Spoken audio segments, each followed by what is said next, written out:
7. Kita ni count பண்ணு. வா கொஞ்சம் பழம் சாப்பிட்டு அப்போ தான் எனர்ஜி இருக்கும். வாங்க கொஞ்சம் கடிங்க, நல்லா பெருசாக கடிங்க. ஓகே, கடிச்சு முழுங்குங்க. ஓகே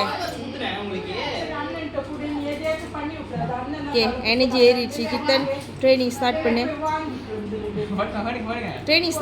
ட்ரைனிங் அடுத்தது வேற எக்ஸசைஸ். ஓகே.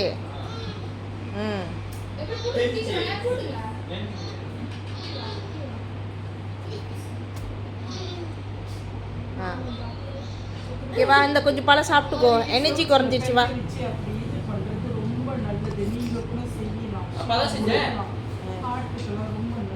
சீக்கிரம் போங்க, செய்யுங்க. 1 2 3. ஓகே, வாங்க படுத்த எக்ஸசைஸ் பண்ணுங்க. அடுத்தது எப்படி, ஒரு காலை தூக்கி மேலே பிடிச்சிக்கோ. ஒரு காலை கித்த வந்து சொல்லி கொடு. கித்தன் ஒரு காலத்துக்கு இப்படி மேலே வச்சுக்கோ, சொல்லி கொடு. Okay okay.